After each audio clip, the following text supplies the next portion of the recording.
bienvenue dans Villa Uli. Et avant de commencer cette nouvelle capsule bien-être, je souhaitais vous présenter notre partenaire. Télétravail, je te le dis sans faille, reste cool baby, sinon je te dirai bye bye. Ouais, ça c'est Ménélique 97. Et en 2022, comment rester cool quand on est 3-4 jours sur 5 en télétravail ? Le travail à la maison ne rime pas forcément avec décontraction et motivation d'ailleurs. Ce mois-ci, entre bonnes résolutions et obligations, il est parfois bien compliqué de se sentir libre et allégé. Alors depuis la crise sanitaire, le télétravail s'est imposé dans nos vies. Alors certes, on ne perd plus de temps dans les transports, mais on ne voit plus nos collègues. Les interactions sont donc bien différentes et il se passe parfois des journées entières sans que l'on ne parle à quelqu'un. Alors pléthore de conseils se sont développés sur Internet pour nous aider à gérer. J'ai essayé de faire le tri et en tout cas de réfléchir justement à tous ces conseils pour ne garder que ceux qui me semblent être les plus utiles ou en tout cas ceux qui m'ont, à moi, permis de mieux gérer ces moments aussi assez compliqués. Le premier est créer un espace pour le travail. Ouais, ok, c'est facile à dire, mais nous n'avons pas toujours cette possibilité.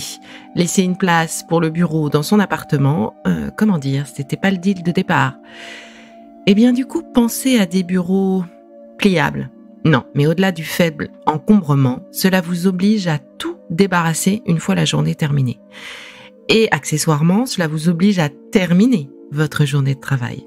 Donc, canapé interdit, table de cuisine ou salle à manger ou encore chambre, le pire de tout, interdit.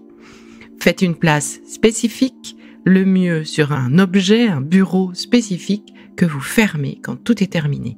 L'idée, c'est de créer de nouvelles routines et celle de monter et démonter son bureau en est une essentielle. Deuxième point, le temps de transport.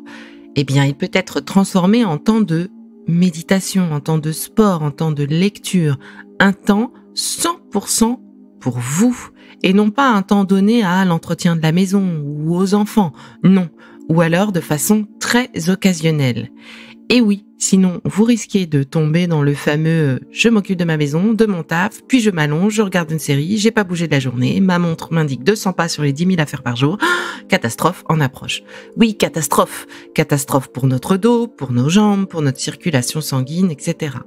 Donc ce temps de transport est à transformer en un temps pour vous uniquement. Et ça tombe bien, c'est une des demandes de la plupart des Français en cette nouvelle année. Donc, saisissons cette occasion. Troisième piste, la pause déjeuner. Ah, la fameuse pause déjeuner. Bon, là, je m'arrête pas, je suis lancée, pas le temps, on terminera plus tôt comme ça. Oui, on terminera plus tôt, ce qu'on ne fait jamais d'ailleurs. Donc non. Là non plus, ce n'est pas un bon réflexe. Je vous recommande plutôt de vous organiser justement des déjeuners en visio avec vos collègues pour parler de tout, sauf des dossiers. Ou alors justement vos amis éloignés qui seront comme vous, confinés chez eux. Ou alors, quelle bonne idée de s'inscrire sur des groupes de travail, d'apprentissage, de développement personnel. Ils se font de plus en plus sur l'heure du déjeuner. Enfin, pensez toutes les 2 heures à vous lever, à faire quelques étirements, aller chercher une tisane, un thé, un café, histoire de marcher un petit peu, de dérouiller cette position qui est souvent pas la meilleure des positions puisqu'on n'a quand même pas notre matériel, chaise, table, bureau, forcément à la bonne hauteur. Et puis toutes les heures, pensez à lever la tête de votre écran. Oui, l'idée, c'est de permettre à vos yeux de se caler sur une vision plus lointaine, de changer de plan de vision. Et oui, c'est important parce qu'on a tendance à vraiment trop les fatiguer avec ces écrans sur lesquels on travaille tout le temps, tous les jours, toujours à la même distance. Et donc, nos yeux ont besoin d'apprendre et de faire justement cette gymnastique entre le loin, le proche et l'intermédiaire. Et je vous recommande enfin de mettre une alarme pour marquer la fin de journée. On met bien une alarme pour se réveiller le matin. Et l'idée, c'est de la même façon. une alarme pour marquer la fin de la journée. Calez-vous à ce moment-là une activité sportive, une sortie, un cours de cuisine, bref, n'importe quoi qui vous permette de dire stop à la journée de travail et bonjour à votre moment à vous, à votre moment famille ou à votre moment perso. Avec le recul, je crois que l'une de nos premières erreurs avec le confinement aura été d'essayer de calquer nos journées de travail à la maison. Je pense aujourd'hui qu'il faut plutôt en faire des moments très différents pour en sortir vraiment le meilleur, des moments pour nous, et ainsi essayer d'effacer cette sensation de privation de nos libertés, même si c'est pour le bien du plus grand nombre. Alors certains diront résilience, je préfère penser à opportunité. Et vous, qu'en pensez-vous ? Allez, bonne journée de télétravail. Moi, c'est face à un poster de Nice qui m'inspire et devant une ampoule à message dont le filament me plaît énormément. Je le vois chaque jour et ce filament me dit « la vie en rose ». Donc c'est absolument parfait. C'est devant tout cela et devant ma bibliothèque que j'écris votre prochain épisode qui, je l'espère, saura vous accompagner sur ce fameux mois de janvier. Je vous embrasse et surtout, continuez de prendre soin de vous.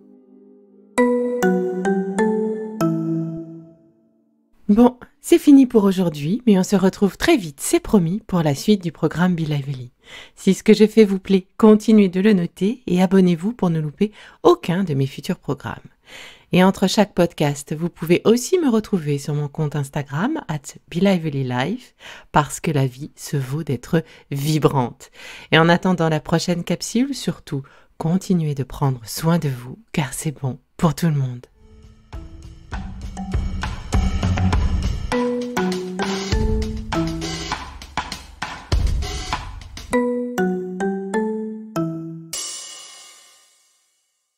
Le contenu que vous venez d'écouter n'est pas un dispositif médical et ne peut pas se substituer à l'avis d'un médecin basé sur votre situation personnelle. En cas de doute, consultez votre médecin.